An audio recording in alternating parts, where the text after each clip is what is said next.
નમસ્કાર મિત્રો, અમારી યુટ્યુબ ચેનલમાં તમારું હાર્દિક સ્વાગત છે।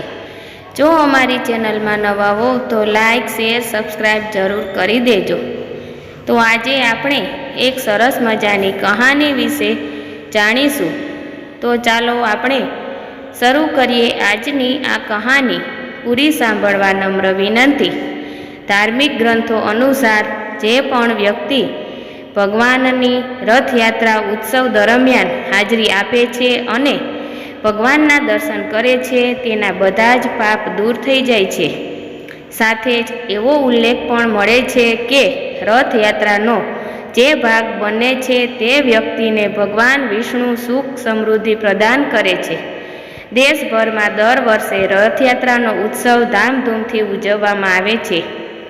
માત્ર જગન્નાથપુરીમાં જ નહીં પરંતુ દેશભરના શહેરોમાં રથયાત્રા કાઢવામાં આવે છે। જો કે રથયાત્રાનું વિશેષ મહત્ત્વ જગન્નાથપુરીમાં જોવા મળે છે। ભગવાન જગન્નાથ વિષ્ણુના અવતાર છે અને જગન્નાથપુરીમાં તેમને બ્રહ્માંડના ભગવાન તરીકે પૂજવામાં આવે છે। અહીં ભગવાન જગન્નાથનું સુપ્રસિદ્ધ મંદિર પણ આવેલું છે। દર વર્ષે અષાઢ મહિનાની શુક્લ પક્ષની બીજના દિવસે રથયાત્રાની શરૂઆત થાય છે। દેશ વિદેશથી લાખો ભક્તો જગન્નાથપુરીની રથયાત્રાના સાક્ષી બનવા અહીં પહોંચે છે। રથયાત્રાનું ધાર્મિક મહત્ત્વ ધાર્મિક ગ્રંથો અનુસાર જે પણ વ્યક્તિ ભગવાનની રથયાત્રા ઉત્સવ દરમિયાન હાજરી આપે છે અને ભગવાનના દર્શન કરે છે તેના બધા જ પાપ દૂર થઈ જાય છે। સાથે જ એવો ઉલ્લેખ પણ મળે છે કે રથયાત્રાનો જે ભાગ બને છે તે વ્યક્તિને ભગવાન વિષ્ણુ સુખ સમૃદ્ધિ પ્રદાન કરે છે। રથની દોરી પકડવી અતિ શુભ। જગન્નાથપુરીમાં રથયાત્રાનો તહેવાર 15 દિવસ સુધી ચાલે છે। રથયાત્રાના ઘણા દિવસો પહેલાં જ રથનું નિર્માણ કાર્ય શરૂ થઈ જાય છે।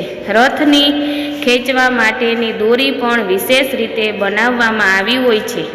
રથયાત્રા દરમિયાન આ દોરીને સ્પર્શ કરવો પણ અતિ શુભ માનવામાં આવે છે।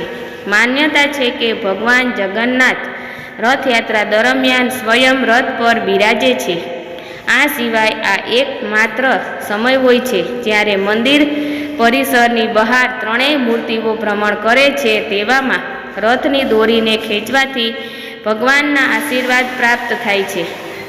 એવી માન્યતા છે કે જે વ્યક્તિ રથને ખેંચે છે અથવા તો દોરીને સ્પર્શ કરે છે તે વ્યક્તિને તેના જીવનના બધા જ પાપથી ભગવાન જગન્નાથ મુક્ત કરે છે।